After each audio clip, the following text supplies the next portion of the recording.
प्रेम ही संकल्पनाच मुळी वेगवेगळ्या अर्थाने घेतली जाते. राईट. आई बाळावर प्रेम करते. आपण मोठे झाल्यावर आई वडिलावर प्रेम करतो. आपण शाळेत जायला लागलो तर आपले मित्रपरिवार तयार होतो, आपण त्यांच्यावर प्रेम करतो. आणि मला असं वाटतं की सगळ्यात जवळची व्यक्ती आपल्या जर कुणी असेल तर आपला मित्रपरिवार आहे. बरोबर. किंबहुना बऱ्याचशा अशा गोष्टी असतात की आपण आई वडिलांशी पण शेअर करत नाहीत, पण आपल्या मित्रांशी शेअर करतो. ते एक प्रेम आहे. परंतु आता तुम्ही जे म्हणता की कॉलेज लाईफमधलं प्रेम वगैरे होतं, बऱ्याच लोकांना होतं आणि का होऊ नये, व्हावं. परंतु ते होत असताना मी सर्वांना आधी एक सल्ला देईल, हे ठेवणं चुकीचं नाहीये की मला बिझनेस बनवायचा आहे. वा, जरूर व्हा, हरकत नाहीये. परंतु कुठलाही बिझनेस करताना त्या बिझनेसविषयी ज्ञान तर तुम्हाला असलं पाहिजे आणि त्याच्यासाठी तुम्हाला अभ्यासही तेवढा केलाच पाहिजे की त्या डिग्रीचा मला अभ्यास करायचा, त्या डिग्रीतून मला अनुभव घ्यायचे आहेत, त्याच्यातून मला काही गोष्टी शिकायच्या आहेत आणि मगच मी तो बिझनेस करू शकतो. ही पण एक संकल्पना मनामध्ये असली पाहिजे. नमस्कार, मी रामकृष्णा. दप्तराच्या पल्याड या कार्यक्रमामध्ये आपलं सर्वांचं स्वागत. आज आपल्यासोबत असे व्यक्ती जोडले जात आहेत ज्यांनी जवळपास टीचिंग क्षेत्रामध्ये 37 वर्ष काम केलं. त्याचबरोबर त्यांनी बोर्डिंग सुप्रिडंट, उपप्राचार्य, प्राचार्य म्हणून देखील काम केलं. त्याचबरोबर 2013 साली त्यांनी एका संस्थेची स्थापना केली, त्याचं नाव तक्षज्ञ म्हणून ओळखलं जातंय. तर चला भेटूया श्री मुसमाडे सर यांना. नमस्कार सर. नमस्कार. सर्वप्रथम हे सांगा, तुम्ही टीचिंग फील्डमध्ये कसे आले? आता टीचिंग फील्डमध्ये तसं माझा तर इंटरेस्ट अजिबात नव्हता आणि स्वप्नातही कधी वाटलं नाही की मी टीचर होईल. परंतु याच्यासाठी थोडंसं आपल्याला अगदी बालपणापासून त्याचा विचार केला पाहिजे. जो माझा शैक्षणिक प्रवास आहे, जो मराठी मीडियम स्कूलमध्ये सुरू झाला, जिल्हा परिषद प्राथमिक शाळेमध्ये मुसमाडे वस्तीवरती. मला शाळेची आवड कधीच नव्हती आणि सर्व मुलांचा शाळेची वेळ झाली की मी पण त्यांच्याबरोबर जायचो. माझ्या 2 बहिणी पण माझ्याबरोबर असायच्या. मी त्यांना शाळेत काढून द्यायचो आणि मी लपून बसायचो. आणि माझ्या बहिणींनी सांगितलं का, गुरुजी परत वस्तीवर घरी न्यायला यायचे आणि आमची उचलबांगडी करून मग आम्ही शाळेला जायचो. या गोष्टीला कंटाळून माझ्या दोन्ही शिक्षकांनी वडिलांना सांगितलं, हा इथे शिकणार नाही, मग याला पब्लिक स्कूलला टाक. आणि आपल्या राहुरी फॅक्टरीवरती नव्यानेच पब्लिक स्कूल सुरू झालेलं होतं. मग आमचा प्रवेश तिथं घेतला गेला. म्हणजे मी 3रीत मराठी शाळेत असताना मला पुन्हा 1लीत प्रवेश घ्यावा लागला. तिथं 2 वर्षाचा माझा लॉस झालेला आहे. आणि मग पुन्हा इंग्लिश मिडियमची शाळेमध्ये प्रवेश घेऊन हा जीवन प्रवास माझा सुरू झाला. आणि त्या शाळेमध्ये शिकताना भरपूर काही अनुभव आले. त्याच्यानंतर मी कॉलेजला आलो. आता माझ्या जीवनामध्ये जे 6 फिजिकल डायरेक्टर होते, त्यांचा एक आदर्श माझ्या समोर होता की ते सगळे आर्मी रिटायर्ड होते आणि त्यामुळे अनाहूतपणे मी त्या क्षेत्राकडे आकर्षित झालो आणि एअरफोर्सला मला जॉईन करायचं ही मनाशी मी भावना ठेवली. कॉलेज लाईफमध्ये सुद्धा मी त्या दृष्टीने प्रयत्न केले आणि मला यशही मिळालं. माझं सिलेक्शन झालं एअरफोर्समध्ये, फ्लाइंग स्क्वॉडला माझं सिलेक्शन झालं. परंतु घरच्यांमुळे मला थोडंसं तिकडं जाता नाही आलं. असं काय कारण होतं सर की तुम्हाला घरच्यांचं ऐकावंच लागलं? त्यावेळेस एक साधारणतः घरामध्ये एक पायंडा असायचा की आई वडिलांचा शब्द डावलायचा नाही. अच्छा. आणि आता मोठे भाऊ बहिणी वगैरे यांनी सगळ्यांनी नको बाबा मिलिटरीमध्ये आपल्याला जायचं नाही, असं झाल्यानंतर नाविलाजाने मी घरी राहिलो आणि एक वेगळं नैराश्य माझ्या जीवनामध्ये आलं आणि त्यातून मला कॉलेज शिकायचं नाही, मला काही करायचं नाही, ही भावना एक मनामध्ये तयार झाली आणि जवळजवळ 6-7 महिने माझं शिक्षणच मी थांबवून घेतलं होतं.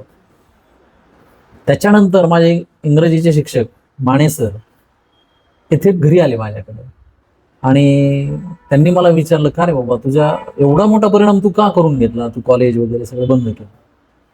तर मी त्यांना जे सत्य परिस्थिती होती मी त्यांच्या समोर मांडली की मला देशाच्या सेवेसाठी जायचं होतं आणि मला जाता नाही आलं. मग त्यांनी एका वाक्यात मला इतका मौलिक सल्ला दिला की तुला जर देशाची सेवा करायची तर तू मुलांची सेवा कर. अगदी बरोबर. आणि देशाचं भविष्य म्हणजे ही मुलं आहेत. नक्कीच. मग त्यांची सेवा तू कर. माझं सायन्सचं ऍडमिशन त्यांनी परस्पर आर्ट्सला घेऊन माझा प्रवेश फायनल केला आणि अशा प्रकारे माझं आर्ट्सचं शिक्षण सुरू झालं.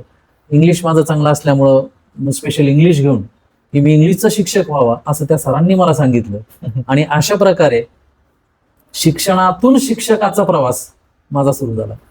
सर तुम्ही तर सरांचं ऐकलं, पण आजकाल आम्ही जनरेशन बघतोय ते सरांचं काय ऐकत नाही, तर त्यावर तुम्ही काय सांगाल? मी तर एकच म्हणेल की विद्यार्थी जे आहेत त्यांनी गुरुजनांचं निश्चितच ऐकावं. कुठल्याही शिष्याला वाईट मार्गाला जावं असं कुठल्याही गुरुला वाटणार नाही. बरोबर. त्याच्यासाठी गुरुजन आणि आपले आईवडील यांचं मार्गदर्शन नेहमी आपल्या आयुष्यात असावं आणि ते घेतलंच पाहिजे असं मी मानेल. सर तुमच्या मते आयडियल स्टुडंट आणि आयडियल टीचर कसा असावा आणि ह्यांच्यामधील नातं कसं असावं? आता क्वालिटीज ऑफ गुड टीचर जर आपण त्याचा विचार केला, शिक्षक कसा असावा, तो एक आदर्श रोल मॉडेल असला पाहिजे. बरोबर. की माझं वर्तन मी काय ठेवतो, मी माझ्या विद्यार्थ्याला काय मार्गदर्शन करतो याचं भान त्याला नेहमी असलं पाहिजे. आणि त्याच्यात आणखीन काही मुद्दे त्याच्यात आहेत की जे प्रामुख्याने सांगितले पाहिजे. पंक्च्युअलिटी, वक्तशीरपणा. आता आज किती लोक वक्तशीर आहेत? मला तर वाटतं वक्तशीरपणाला आता महत्त्व राहिलेलं नाही, परंतु या गोष्टीच्या मी विरोधात आहे. आपण वेळ ही पाळलीच पाहिजे. आपण किती पंक्च्युअल आहोत, एखादा आपल्याला घड्याळाचा गुलाम म्हटलं तरी चालेल, परंतु त्या वेळा पाळण्यात तो गुरु पण तेवढाच कटाक्षाने वागला पाहिजे जेवढा विद्यार्थी वागतोय. आता मी एक गुरु आहे, मी अपेक्षा करतो की माझा विद्यार्थी पंक्च्युअल असला पाहिजे. 9ला पिरियड होतोय सुरू म्हणजे 9ला 5 मिनिटं कमी असताना कमीत कमी ते वर्गात असले पाहिजेत, ही एक गुरुची अपेक्षा असते. पण मीच जर 10 मिनिटं लेट गेलो तर विद्यार्थ्यांचा शिकणार? माझ्याकडे बघण्याचा बरोबर. दृष्टिकोन काय असणार आहे? त्याच्यासाठी आधी गुरु पंक्च्युअल असला पाहिजे. नंतर पॅशन फॉर लर्निंग. गुरुची तेवढी तयारी पाहिजे की मला विद्यार्थ्यांना काय ज्ञान द्यायचंय, ही गुरुने आधी पूर्वतयारी आपण ज्याला म्हणतो ती केलेली पाहिजे. मला एक विद्यार्थी आठवतो की तो वर्गात काय प्रश्न विचारेल ही आमची स्टाफ रूम मध्ये चर्चा व्हायची. त्या वर्गात कुणाचा पिरियड आहे, जपून रे बाबा तो काहीतरी विचारतो, ही आमच्यामध्ये चर्चा व्हायची. त्या विद्यार्थ्याची आम्हाला भीती वाटायची. तुम्हाला सांगितलं तर चेष्टा वाटेल की मुलाला किंवा एखाद्या विद्यार्थ्याला शिक्षकांची भीती, विद्यार्थ्याची भीती शिक्षकांना वाटत होती. पण ही सत्य परिस्थिती आहे, कारण तो शैक्षणिक कुठला प्रश्न विचारेल भरोसाच नव्हता. असा जर विद्यार्थी तुमच्या समोर आला आणि तुमचा जर अभ्यास कमी पडला तर तुम्ही पुन्हा you are not a fit for teacher. Yes sir. म्हणजे आपलाही तेवढाच अभ्यासक्रम असला पाहिजे. आणि शिष्यांविषयी जर बोलायचं म्हटलं तर शिष्यही तेवढाच आदर्शवत असला पाहिजे की तेवढा शिक्षक आदर्श आहे. पंक्च्युअलिटी, स्टडियसनेस, ह्या गोष्टी त्याने स्वतः अंगीकारल्या पाहिजेत. अगदी बरोबर सर. सर तुम्ही आत्ताच सांगितलं की शिक्षकांचं वर्तन चांगलं असावं. अगदी बरोबर आहे. हो. पण काही पेपरला न्यूज आम्ही बघतो तर त्यामध्ये जरा काही चित्र वेगळं दिसून येत आहे. तुमच्या जीवनामध्ये अशी एखादी केस तुम्ही हँडल केली का? असं एक केस माझ्या समोर आली, परंतु मी आधी असं प्रत्येक गोष्टीचा विचार करताना डायरेक्टली मला काय माहिती मिळाली त्याच्यावर मी कधी विश्वास ठेवत नाही. अगदी बरोबर सर. मग या गोष्टीची आपण खात्री केली पाहिजे. अशा विचाराने जे विद्यार्थी माझ्याकडे आले, मी त्यांना एकच सांगितलं, गिव्ह मी 2 days, मला 2 दिवस द्या, लेट मी स्टडी माय सेल्फ. आणि ज्यावेळेस मी त्याचा सखोल अभ्यास केला, वेगवेगळ्या अँगलमधून त्याचा स्टडी केला, तोपर्यंत मी तो टीचर अगदी सस्पेंड केलेला. परंतु व्हॉट इज द रियालिटी, ती फॅक्ट काय आहे ही पण मला शोधणं तेवढेच गरजेचे होते. आणि नंतर माझ्या लक्षात असं आलं की नाही, मला जी माहिती मिळाली ती खोटी आहे. मी म्हणत नाही की प्रत्येक वेळेस असंच असेल, परंतु कधी कधी असंही होतं की त्या टीचरला गोवलं जातं. बरोबर. किंवा मग आता जसं तुम्ही म्हणले प्रत्येक ठिकाणी बऱ्याचशा वेळेस पेपरला बातम्या येतात वगैरे आपल्याला ऐकायला मिळतात. अशा वेळेस तर मला असं वाटतं की अशा लोकांनी हा पेशा स्वीकारू नये. आपण एक शिक्षक आदर्श व्यक्ती असतो आणि त्या व्यक्तीला कलंकित करणारे काही लोक असतात आणि त्या शिक्षक या पेशाला जर तो कलंक लागत असेल तर अशा लोकांनी शिक्षकी पेशा कधीही स्वीकारू नये असं मला वाटतं. सर आजकाल जर बघितलं तर मोबाईल ॲडिक्शन हा स्टुडंटसाठी एकदम घातक विषय बनलेला आहे. हो. तर ह्याबद्दल तुम्ही मुलांना काय सजेस्ट कराल? तसं तर अभ्यासासाठी मोबाईल लागतो ही संकल्पनाच मुळीच मला आवडत नाही. वैयक्तिक माझंच प्रश्न नाही की आज जे शिक्षकी पेशातील असतील सर्व व्यक्तींना जरी तुम्ही हे विचारलं तर प्रत्येकजण हेच सांगणार आहे की अभ्यासासाठी मोबाईलची आवश्यकता नाही. परंतु विद्यार्थी मागतो आणि पालक देतो. मग याच्यात दोष कुणाचा पकडायचा अगोदर, विद्यार्थ्याचा की पालकाचा, हा प्रश्न तिथे उद्भवतो. मी म्हणेल चला विद्यार्थ्याला दोषी धरण्यापेक्षा मी पालकाला दोषी धरेल की गरज नसताना तुम्ही देता कशासाठी. ज्या ठिकाणी त्याची आवश्यकताच नाही अशा ठिकाणी मुलांचे वेगळ्या पद्धतीचे लाड आपण थांबवले पाहिजे. जेवढा तो अभ्यास पुस्तकातून करेल तेवढा अभ्यास मोबाईलमधून त्याला मिळणार नाही. समजा XYZ या प्रश्नाचं उत्तर त्याला शोधायचंय, गुगल त्याला लगेच देते उत्तर, पण त्याचं वाचन बाजूला राहून जातं. तो वाचन करायची मानसिकता त्याची राहतच नाही. मग अशा वेळेस जो आपण सखोल अभ्यास म्हणतो तो होत नाही. म्हणजे याला पोपटपंची म्हणायचं किंवा फक्त मॅल प्रॅक्टिस किंवा कॉपी करणं. आपण फक्त गुगलचं कॉपी करतो. मग आता गुगलने दिलेलं उत्तर तुमचं 100% करेक्टच आहे असं नाहीच नाही. बरोबर, ते अल्गोरिदमनुसार आलेलं असतं. तर आता आमच्या लँग्वेजच्या बाबतीत जर विचार केला तर ते बऱ्याचशा वेळेस ते उत्तर चुकीचे मिळतात. बरोबर. तेव्हा गुगल किंवा मोबाईल हा विषय विद्यार्थ्यांनी थोडासा बाजूला ठेवला पाहिजे असं माझं तरी मत आहे. मी तर सांगेल डायजेस्ट पण वापरू नका. आधी टेक्स्टबुक वापरा, चॅप्टर्स रीड आउट करा, त्याचं वाचन करा, एकदा सोडून 4-4 वेळेस वाचन करा. आणि जे वाचनातून तुमचा अभ्यासक्रम होतो तेने करून तुमचा डायजेस्ट मधला अभ्यास होत नाही. म्हणजे समजा एक लेसन आहे, एक चॅप्टर आहे, तुम्हाला स्टोरी फॉर्ममध्ये जर तो समजला तर तुम्हाला डायजेस्ट वाचायची गरज नाही आणि मोबाईलची पण गरज नाही. एकदा ते समजलं की तुमच्या मनामध्ये ते पक्क बसलेलं असतं, त्याचं प्रतिबिंब तयार झालेलं असतं आणि तुम्हाला कुठलाही प्रश्न आला तरी त्याचं उत्तर सहजासहजी तुम्हाला देता येतं. पण सर आजकाल जर बघितलं तर काही मुलं ब्लॅकमेल करतात. अशा लेवलचे ब्लॅकमेल करतात की मला फोन जर दिला नाही तर मी जेवणच करणार नाही. तर ह्याबद्दल तुम्ही काय सांगणार? यावर मी एक असं विचारू इच्छितो, त्या मुलाला ही सवय का लागली की जेवताना मोबाईल बघायचं? सवय कोणी लावली? पॉइंट आउट पॅरेंट असतो, आपणच लावली. मग दोषी कोण आहे? दोषी पण आपणच आहेत. आणि नंतर आपण तक्रार करतो की मुलगा ऐकत नाही. हे माझ्यामध्ये कुठेतरी थांबलं पाहिजे. आपण स्वतः आपल्यावरती आधी कंट्रोल ठेवा. पालकांनी, समाजाने स्वतःवरती आधी कंट्रोल ठेवला पाहिजे की शक्यतो या छोट्या बाळांच्या हातात, मुलांच्या हातात मोबाईल जाणार नाही. एक उदाहरण मी सांगेल. अशा वेळेस मी एका पाहुण्यांकडे भेटायला गेलो तर समोरच्याच रूममध्ये बाळाची झोळी होती आणि झोळीखाली मोबाईलला अंगाई गीत लावलेलं होतं. हे कितपत योग्य? आईला, आजीला वेळ नाही का अंगाई म्हणायला? एखादं बडबड गीत गायला त्यांना वेळ नाही का? ही आपली सवय चुकीची आहे. बरोबर. आणि तेणे करून आपण मुलांना दोष देण्यात काय पॉईंट नाही. आधी आपल्या सवयी बदलाव्यात आणि मग मुलांच्या सवयीकडे आपण वळायला पाहिजे. शक्यतो त्यांनी तर हट्ट केलाच नाही पाहिजे, पण त्यांना हट्टी बनवतो आपणच. प्रत्येक गोष्टीचे लाड आपण जर पुरवत असलो, प्रत्येक गोष्ट त्यांनी मागितली म्हणजे आपण रेडीमेड जर त्यांच्या हातात देत असलो तर ते हट्टी होणार आहेत. सुरुवातीपासून आपण याच्यावर कंट्रोल ठेवलेलं पाहिजे. फोन ॲडिक्शनमुळं विद्यार्थ्यांचा अटेन्शन स्पॅन खूप कमी झालाय. आणि एखाद्या मुलांचा IQ जर डिफाईन करायचा असेल आणि EQ जर डिफाईन करायचं असेल तर त्यात अटेन्शनचा खूप मोठा रोल आहे. जर अटेन्शनच कमी झालंय तर त्या मुलांनी कसे स्कोअर करावे ह्यावर एक खूप मोठा प्रश्न चिन्ह आहे. तर ह्यावर तुम्ही काय सांगणार?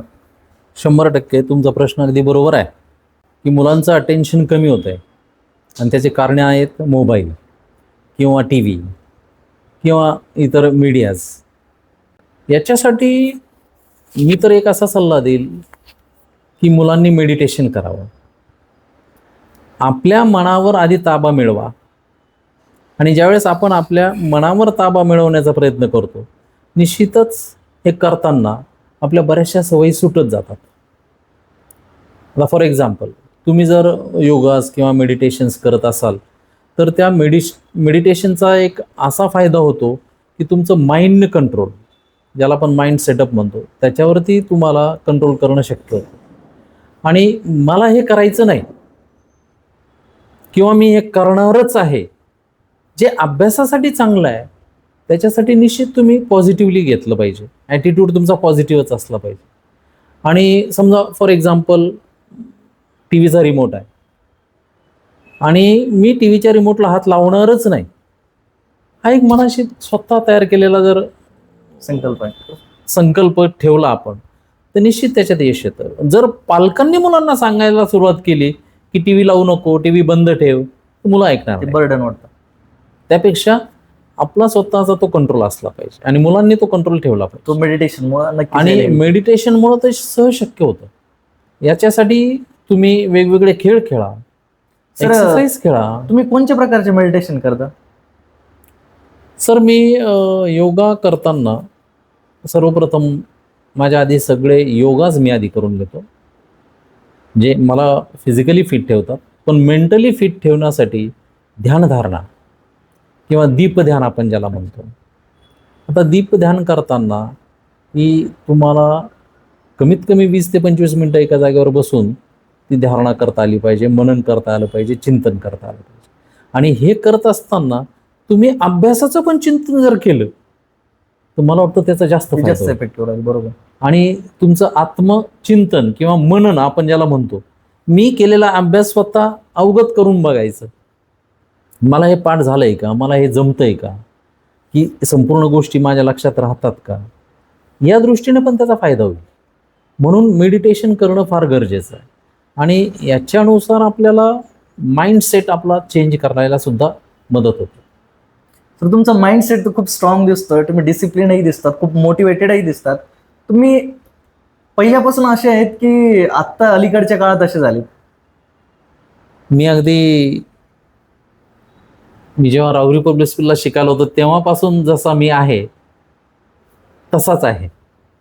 फक्त मध्यंतरी एक चेंज मात्र झाला होता माझ्यामध्ये आणि तो चेंज म्हणजे माझ्या कॉलेज जीवनातला आहे. तेव्हा माझ्या अंगी थोडंसं एक तरुणपणाचं एक वारं डोक्यात असतं, प्रत्येकाच्याच असतं ते. असतं. बरोबर. आणि तेव्हा मात्र मी स्पोर्ट्सकडे जास्त अट्रॅक्ट झालो. क्रिकेट खेळणं, बॅडमिंटन खेळणं, टेबल टेनिस खेळणं हे माझे छंद होते. आणि ते जोपासताना माझ्या हातून कॉलेज कधी सुटलं हे मला कळालं नाही. मग पिरियड बंक करणं, पिरियडला न बसणं किंवा इतर गोष्टीमध्ये सहभाग घेणं. त्यावेळेस कॉलेजचे इलेक्शन्स असायचे आणि मी UR झालो, युनिव्हर्सिटी रिप्रेझेंटेटिव्ह झालो. परंतु ज्यावेळेस युनिव्हर्सिटी रिप्रेझेंटेटिव्ह झालो मी, तर त्यावेळेस थोडासा एक वेगळा विचार आला की अरे इतके मुलं आपल्या मागे आहेत, आपण यातून काही चांगल्या पण गोष्टी करू शकतो. जसं की मी थोड्या वेगळ्या मार्गाला चाललेलो होतो, पण त्यातून मला परत चांगल्या मार्गावर यायला मदत झाली त्या इलेक्शनमुळे. आणि अशा प्रकारे मी आजही जसा तेव्हा होतो आजही तसाच आहे. आजही मी योगासनं करतो, योगा करतो, मेडिटेशन करतो आणि मॉर्निंग वॉक माझं एक डेली असतं. रविवारच्या दिवशी मात्र मी करत नाही. संडे हा सुट्टीचा दिवस म्हणून मी थोडंसं एन्जॉय करण्यासाठी मग अशा वेळेस जुने गाणे ऐकणे वगैरे तो एक माझा छंद आहे, तो जोपासतो मी. तरुण वयामध्ये केलेल्या एखाद्या गोष्टीचा तुम्हाला पश्चाताप होतोय का?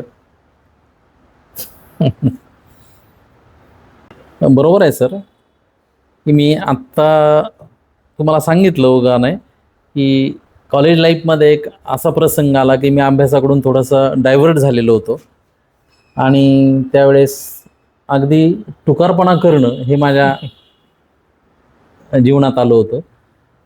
परंतु तेवढी एक गोष्ट सोडली, ते साधारणतः 2 ते 2.5 वर्षाचा तो कालावधी, तो जर सोडला तर मग असं पश्चाताप करण्यासारखं काय नाही. पण तेवढ्या 2 वर्षांचा 2.5 वर्षांचा निश्चित आजही मला रिग्रेट आहे की मी तो मार्ग माझा चेंज करायला नको होता, पण झाला होता. सर एक आजकाल ही फक्त मुलांची नाही तर एक पालकांसमोरही एक मोठी समस्या बनली आहे की कमी वयामध्ये मुलं मुली प्रेम प्रकरणामध्ये अडकतात आणि काहींना असं असतं की सहजासहजी अडकले जातात. त्यांचं इंटेन्शन प्रेम करणं असतं असं नाही आहे, पण ते अडकले जातात. तर त्या मुलांना तुम्ही काय सांगाल? आता प्रेम ही संकल्पनाच मुळी वेगवेगळ्या अर्थाने घेतली जाते. राईट. आई बाळावर प्रेम करते, आपण मोठे झाल्यावर आई वडिलावर प्रेम करतो, आपण शाळेत जायला लागलो तर आपले मित्रपरिवार तयार होतो, आपण त्यांच्यावर प्रेम करतो. आणि मला असं वाटतं की सगळ्यात जवळची व्यक्ती आपल्या जर कुणी असेल तर आपला मित्रपरिवार आहे. बरोबर. किंबहुना बऱ्याचशा अशा गोष्टी असतात की आपण आईवडिलांशी पण शेअर करत नाहीत, पण आपल्या मित्रांशी शेअर करतो. ते एक प्रेम आहे. परंतु आता तुम्ही जे म्हणता की कॉलेज लाईफमधलं प्रेम वगैरे होतं, बऱ्याच लोकांना होतं आणि का होऊ नये, व्हावं. परंतु ते होत असताना मी सर्वांना आधी एक सल्ला देईल की तुम्ही देशावर प्रेम करा, मातृभूमी जी आहे आपली तिच्यावर आधी प्रेम करा, आई वडिलांवरती प्रेम करा, भाऊ बहीण आहेत घरामध्ये त्यांच्यावरती प्रेम करा, आणि नंतर जे तुम्हाला अपेक्षित उत्तर आहे तुम्ही जरूर करा. परंतु त्याचं पावित्र्य तुम्ही राखलं पाहिजे. अगदी शारीरिक आकर्षण न करता एक मनस्वी प्रेम पण करता येत, ते करा. माझा असा एक मुद्दा आहे की ते एक वय इमॅच्युअर वय असतं. बरोबर. त्या वयामध्ये आपण स्वतःलाही परिपूर्ण ओळखलेलं नसतंच. तर त्यामुळे जो आपल्याला व्यक्ती भेटतो, समोरचा जो व्यक्ती आहे तो आपल्याला कॉम्पिटेबल आहे की नाही याबद्दलही आपल्याला काही श्युरिटी नसते. बरोबर. मग जर काही डिसिजन चुकला तर तो पुढं खूप काही गोष्टी फेस कराव्या लागतात. तर त्यासाठी तुम्ही काय सांगाल? शक्यतो आपल्या भविष्यामध्ये, निदान आपलं भविष्य आपल्या हातात आहे आणि आपल्या भविष्यामध्ये आपल्याला काही अडचण येणार नाही एवढा तरी की विचार आपल्या मनात असला पाहिजे. आणि जर आपण काही गोष्टींची शंका मनात बाळगून असाल तर त्या शंकेचं निरसन करून घेतलं पाहिजे. ती कुठलीही शंका असेल, पण त्या शंकेचं निरसन आपण जर करून घेतलं तर भविष्यात आपल्याला पश्चाताप करायची वेळ येणार नाही. त्यासाठी आपल्या ज्या शंका आहेत त्या सगळ्या आपण सोडवल्या पाहिजेत, आपण स्वतः, इतरांवर अवलंबून न राहता, असं मला वाटतं. अगदी बरोबर. आता आपण कॉम्पिटेटिव्ह स्टुडंट बद्दल जरा बोलूयात.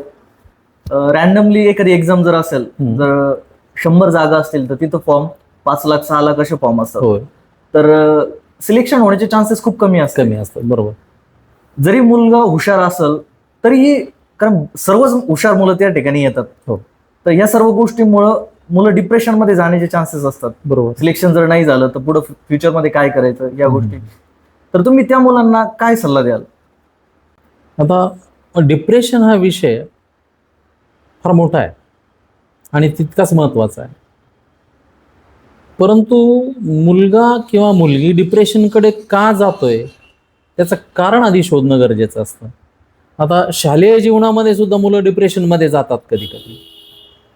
त्याची कारणं अशी पण असू शकतात की आपल्या आईवडिलांची फार मोठी अपेक्षा असते आपल्याकडून आणि ती आपल्याकडून पूर्ण होत नाही. मग अशा वेळेस सुद्धा मुलं डिप्रेशनमध्ये जातात. किंवा शाळेची फार मोठी अपेक्षा असते की हा मुलगा कुठेतरी नॅशनलला गेला पाहिजे, हा मुलगा बोर्डामध्ये टॉपर असला पाहिजे, 96-97% याचे मार्क्स असले पाहिजे, आणि ते जर त्याचे 9th स्टँडर्डपर्यंत पूर्ण होत नसेल तर साहजिकच त्याला कुठेतरी एक मनामध्ये भावना तयार होते की नाही यार, माझ्यात ही कुवत नाहीये, मी हे करू शकत नाही. IQ वरती क्वेश्चन मार्क येतो. स्वतःच त्याच्या मनामध्ये तो एक प्रश्न तयार होतो. मग अशा वेळेस ती मुलं डिप्रेशनमध्ये जायला सुरुवात होतात. त्यापेक्षा मी एक असं म्हणेल की आपली कुवत काय, आपली कॅपॅसिटी काय, ही आपल्याला ओळखता आली पाहिजे. आता शालेय जीवनामध्ये तर आपल्याला ओळखता येणार नाही, परंतु जे महाविद्यालयीन जीवन आहे, कॉलेज लाईफ आहे, त्याच्यामध्ये आपण तेवढं समंजस झालेलो असतो, आपल्याला तेवढं अंडरस्टँडिंग मिळालेलं असतं. मग अशा वेळेस तो विचार आपण केला पाहिजे, आपली कॅपॅसिटी काय, आपण काय करू शकतो. No doubt you should big dream, you should have big dreams, परंतु मोठं स्वप्न बघताना आपल्या कुवतीचा पण विचार आपल्यात असला पाहिजे, किंवा आपल्या गुरुजनात ते कुवत काय आहे, गुरुजनांकडून आपल्याला आपली कुवत ओळखता येईल. आपल्या पालकांनी सुद्धा कुवतीपेक्षा जास्त अपेक्षा ठेवू नयेत. या गोष्टी आपण पालकांशी समरस होऊन एकदा विचार विनिमय केलाच पाहिजे, की नाही पप्पा मम्मी मी हे करू शकत नाही, तुम्ही कशाला अपेक्षा ठेवता. अगदी सहज आपण फ्रेंडली, जसं बाहेर मित्रवर्गांमध्ये मित्रपरिवारामध्ये गप्पा मारतो, तसं एकदा घरातही गप्पा मारा. आई वडिलांना अगोदर मित्र बनवा, यातून तुमच्या बऱ्याचशा समस्या सुटतात असं मला वाटतं. आणि तरीही तुम्हाला जर डिप्रेशन असेल तर मला असं वाटतं की तुम्हाला निश्चितच ध्यानधारणा किंवा मेडिटेशन हेही करणं गरजेचं आहे. आता हे करत असताना माझं एक आणखीन उदाहरण देईल की मी डिप्रेशनमध्ये होतो ज्यावेळेस मला पॅरालिसिस झाला. 2006ला मला पॅरालिसिस झाला, त्यामुळे मी डिप्रेशनमध्ये गेलो. हे माझ्यासाठी खूप शॉकिंग आहे का पॅरालिसिस झालेलं पेशंट आज त्यांच्याशी मला एवढं बोलण्याची संधी भेटते. सर आज जर कुणाला म्हणजे विचारलं की तुम्हाला वाटतं का मला पॅरालिसिस आहे, नाही बिलकुलही.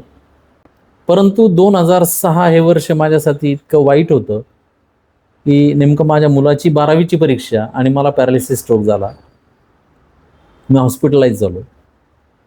म्हणजे एव्हरीथिंग वॉज फिनिश्ड. माझ्या मते माझं आयुष्य संपलं होतं. परंतु एक कुठेतरी मनामध्ये एक कप्पा असा होता, एक साईड अशी मला सांगत होती की नाही तू याच्यातून उठशील आणि पुन्हा उभा राहशील. ज्यावेळेस मला माहिती मिळाली की माझा मुलगा परीक्षेला बसणार नाही, मी डाव्या हाताने डॉक्टरला एक चिठ्ठी लिहिली की सर मुलाची परीक्षा आहे, मला 2 दिवसासाठी घरी सोडा. डॉक्टरांनी मान्य केलं आणि मला घरी सोडलं. मुलगा परीक्षेला बसल्यानंतर मी पुन्हा दवाखान्यात ॲडमिट झालो. ही सत्य परिस्थिती आहे. आणि त्यातून मग आणखी एक सल्ला असा देईल इतरांसाठी की तुम्ही डिप्रेशनमध्ये जाऊच नाही.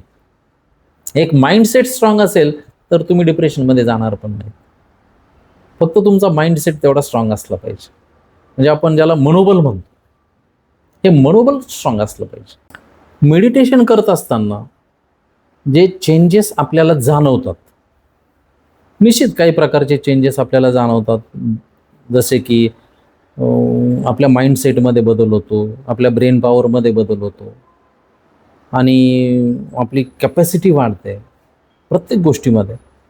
म्हणजे कॉन्सन्ट्रेशन असेल किंवा माइंडसेट असेल, इमोशनल स्टॅबिलिटी, तुमची स्टॅबिलिटी असेल, हे सर्व काही निश्चितच तुम्हाला एक पॉझिटिव्ह ॲटिट्यूड तयार करून देतात आणि तो तुम्हाला कॅश करता आला पाहिजे.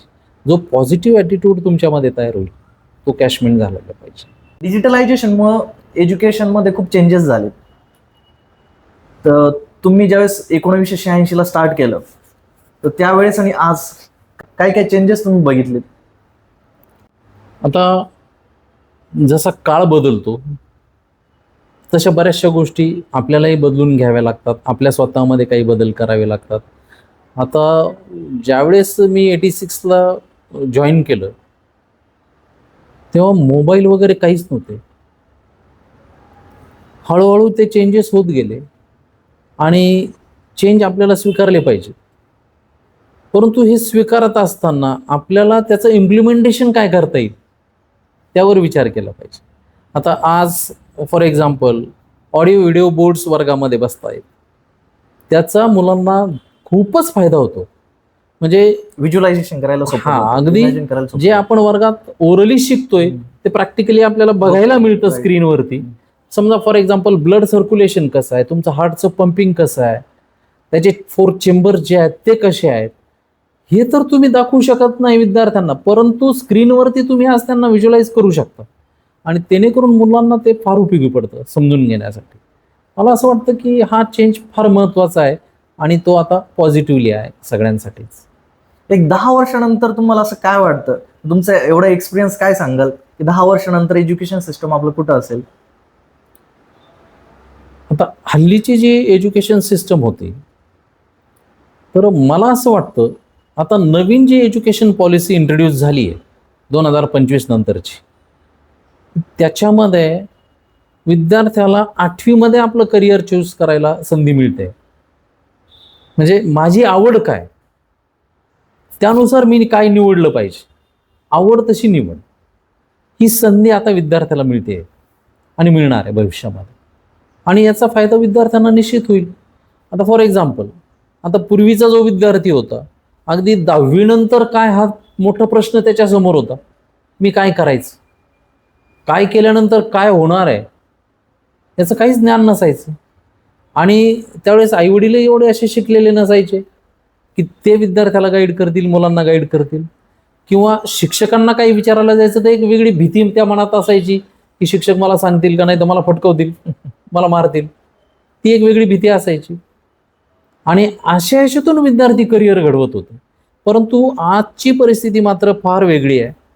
प्रत्येक ठिकाणी विद्यार्थ्याला करिअर गायडन्स मिळतंय.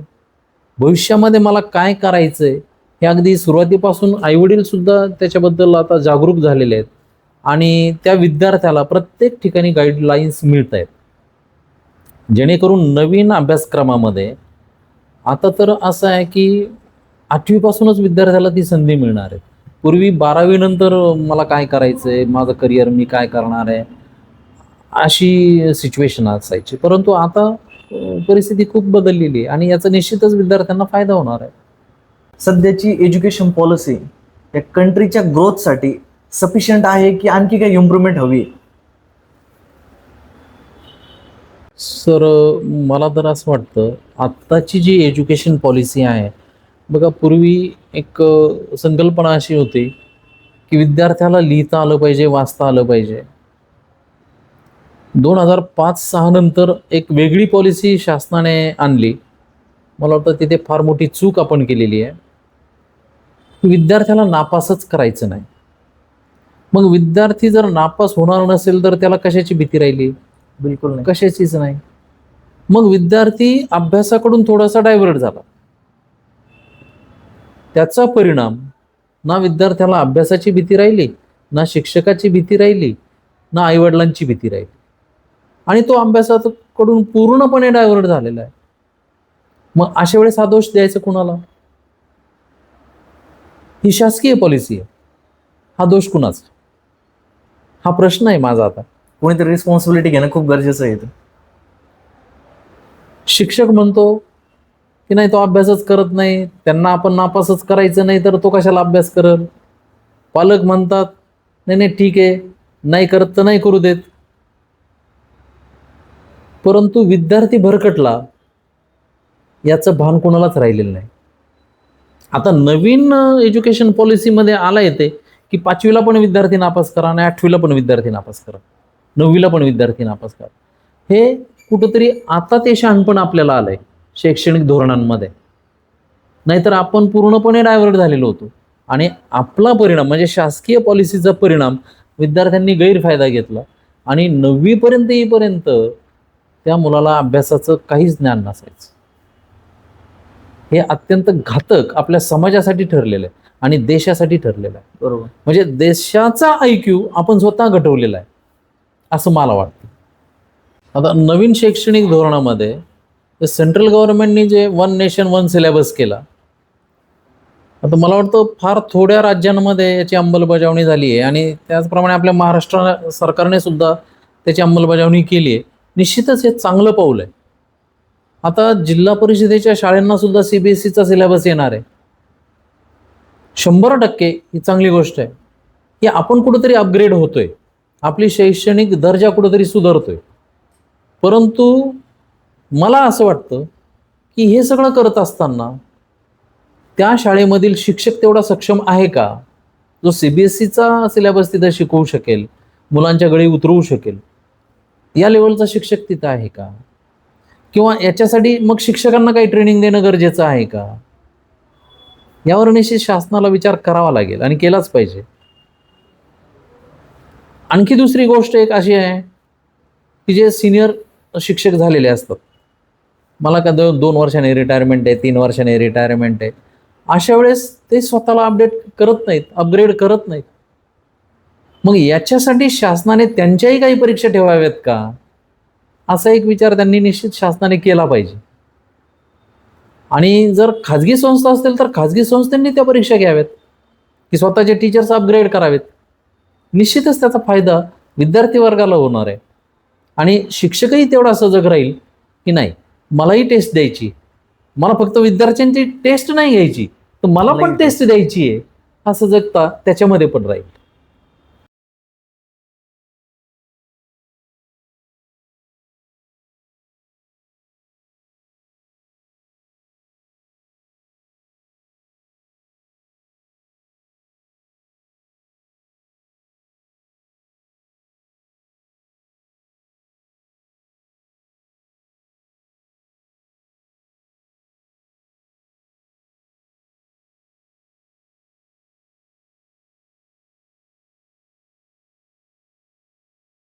निश्चितच आहे. आणि ध्येय ठेवणं चुकीचं नाहीये, की मला बिझनेस बनवायचा आहे.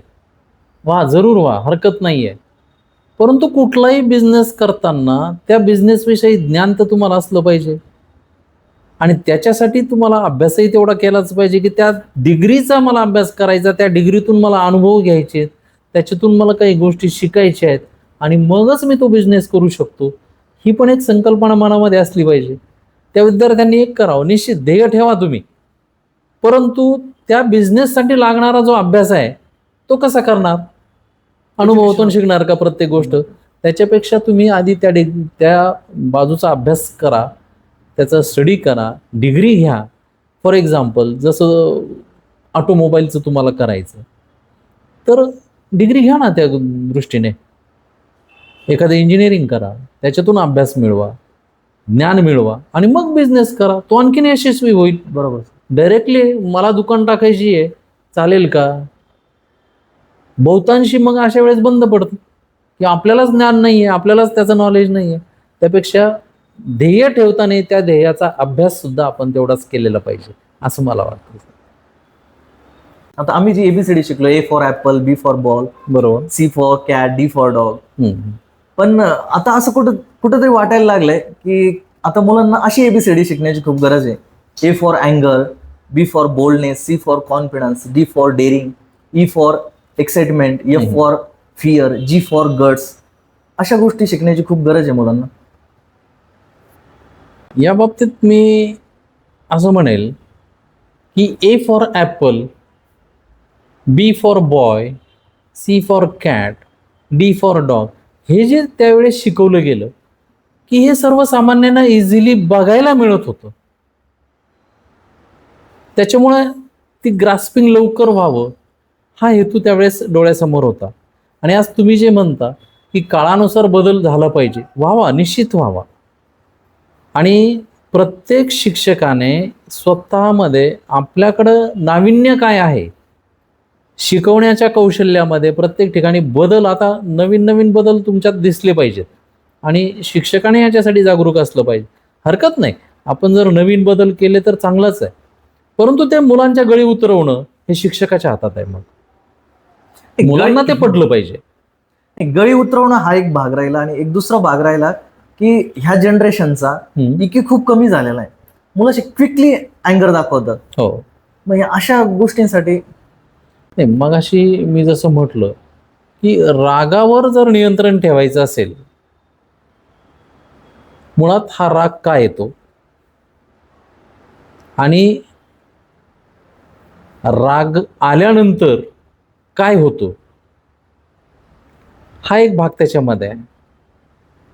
आपण फॉर एक्झाम्पल, मला राग आला, मी तसा खूप रागीट आहे, परंतु यातून मला नंतर एक जाणीव व्हायला लागली, मला राग आला तर दिवसभर घरातलं सगळं वातावरण बिघडलेलं असतं, माझ्या शाळेचं वातावरण बिघडलेलं असतं, म्हणजे माझं डेली रुटीन चेंज झालेलं असतं.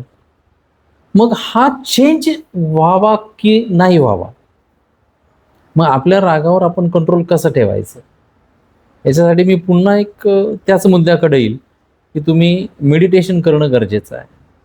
आता माझ्यात झालेला बदल कदाचित माझी फॅमिली पण नोट करत असेल की मी किती अँग्री पर्सन होतो आणि आज माझा स्वभाव काय आहे, हा झालेला बदल कदाचित तेही नोट करत असतील किंवा माझे विद्यार्थी पण नोट करत असतील. माझे विद्यार्थ्यांमध्ये मी एक वेगळी इमेज आहे माझी, ए मोस्ट स्ट्रिक्ट पर्सन.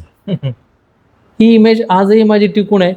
त्यावेळेसचं माझं स्ट्रिक्टनेस आज मी मुलांना पनिश करत नाही तरी पण ते टिकलेलं आहे. परंतु रागावर माझ्या कंट्रोल झालेला आहे निश्चितच, आणि हा सगळं मला मेडिटेशनचा फायदा आहे. आता मुळात मुलांमध्ये राग याची निर्मितीच कशी झाली, त्यांनी कुठेतरी ते बघितलेलं असणार. वडील आईवर रागवत आहेत किंवा आई वडिलांवर रागवते आणि याच्यातूनच मुलं ते अडॉप्ट करतात. मग यासाठी पालकांनी सुद्धा सजग असलं पाहिजे, जागरूक असलं पाहिजे की मुलांसमोर आमचं वर्तन कसं असलं पाहिजे. आता मुलगा आणि वडील किंवा आपली मुलं आणि आई वडील समजा एकत्र आहेत आणि अशा ठिकाणी वडील ड्रिंक्स करत बसले तर मुलगा ते शिकणार आहे. म्हणजे पालकांनी तेवढं जागरूक असावं की मी मुलांसमोर चूक करायला नकोच आहे, कुठली चूक असेल पण ती मुलांसमोर नको आहे.